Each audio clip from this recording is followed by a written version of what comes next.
Con la visita del doctor José Roberto Toledo, representante de la Universidad Nacional de Tucumán en Yacimientos Agua de Dionisio. ¿Y por qué hacemos referencia? Porque ayer también ha tenido un espacio interesante en las páginas centrales de Diario La Gaceta, haciendo referencia a lo que significaba en lo personal, pero también en lo institucional a futuro, el rol que debe tener la Universidad Nacional de Tucumán, no únicamente desde el punto de vista interno, sino también la imagen de la Casa de Altos Estudios en nuestra provincia. Y hoy para abordar otros temas, ¿no? Antes que nada, desde el punto de vista protocolar, buen día, doctor. Buen día, Omar. Buen día a todos los oyentes. Bueno, nos aproximamos al 9 de julio. El significado de la historia del 9 de julio en estos tiempos de pandemia. Bien, bien. El 9 de julio no es una fecha para celebrar únicamente, ni es una fecha, ni mucho menos un feriado para ver qué vamos a comer y cómo nos vamos a juntar con los amigos. El 9 de julio es el tiempo obligado para replantearnos el futuro y las cosas que nos están faltando. Es el tiempo en que de pronto digamos un 9 de julio más y un año de decadencia más. Y digamos, ¿vamos a parar alguna vez esta degradación? ¿Vamos de una vez por todas a retomar los viejos mandatos de nuestros patriotas, de nuestros grandes pensadores, de los que hicieron la patria? Y para eso se necesita básicamente, lo que hablaba el otro día, vencer la indiferencia, que es tanto como vencer la cobardía, que es tanto como introducir el coraje en la vida cívica, el coraje cívico. ¿O usted cree, que me está escuchando, que el 9 de julio podría haberse hecho si nos quedábamos en la casa un día de invierno fresco, o nos juntábamos a comer o a comentar temas cotidianos o baladíes o temas silvestres, y no hacíamos el sacrificio y teníamos la visión de dar vuelta a la historia y de tomar esa decisión tan importante de independizarnos de la corona?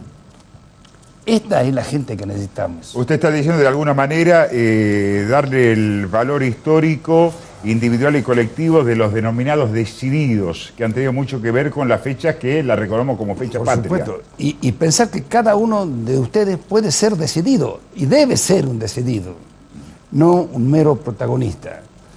Les voy a contar dos cosas relacionadas con esto. Uno, la archiconocida parábola de los talentos, Omar, la parábola de los talentos de Mateo, que es absolutamente aleccionadora en este caso. Cuando ese rey se va de vacaciones y le da 10 talentos a un empleado, 5 talentos a un empleado, 2 a otro y 1 a otro. Los que reciben los talentos mayores, los 5 y los 2 talentos, rápidamente lo duplican. El que había recibido un solo talento lo guarda bajo tierra. Cuando viene el señor de vuelta, pide rendición de cuenta y le dice, el que había duplicado, tanto el de 5 como el de 10, dicen, hicieron lo correcto. Dice, y usted, y acá tengo mi talento porque yo fui muy puntilloso y como no quise perder, no corrí riesgo y acá se lo estoy devolviendo. Usted se portó mal, le dice el Señor. Y esto que cuenta la parábola de Mateo, que en boca de Jesús, es significativo, Omar. No podemos guardar los talentos que nos ha dado Dios. No podemos enterrar los talentos que son las responsabilidades o las virtudes con que nos ha dado el Señor, en pos de un individualismo o en pos de una vivencia únicamente de un micromundo. Estamos obligados a presentarlo en sociedad. Estamos obligados a tomar decisiones que excedan lo comunitario y que excedan el micromundo.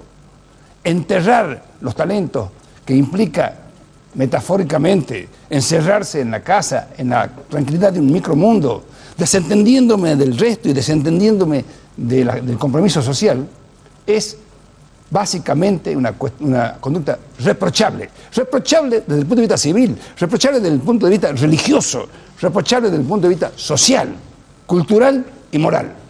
Por eso, es que vengo a instar, señores, que este 9 de julio tomemos una sola decisión, y es decidirnos a participar, decidirnos a ser protagonistas de la historia, decididos a formar voluntad para poder cambiar las reglas de juego, estas que no nos gustan y de las cuales nos quejamos todos los días.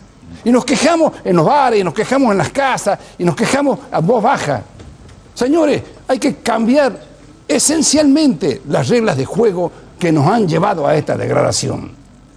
Y esto es lo que en un famoso discurso pronunció, ¿usted se acuerda del premio Nobel de la República Checa, que fue después, él fue presidente, después de la caída del muro de Berlín, Hablek, que dijo, señores, lo invito a romper las reglas de juego, lo invito a sustituir el orden establecido, porque está mal establecido, y a sustituirlo por otro orden, donde empiece a imperar la virtud, donde empiece a invertir las decisiones, y donde realmente pensemos en que hay que hacer el mandato inconcluso, como siempre digo, de Alberdi. Tenemos que terminar de hacer la república, esa república que anhelamos con todo lo que significa. Y como reflexiona un famoso autor francés, hay un librito muy chiquito que se llama La República explicada a mi hija.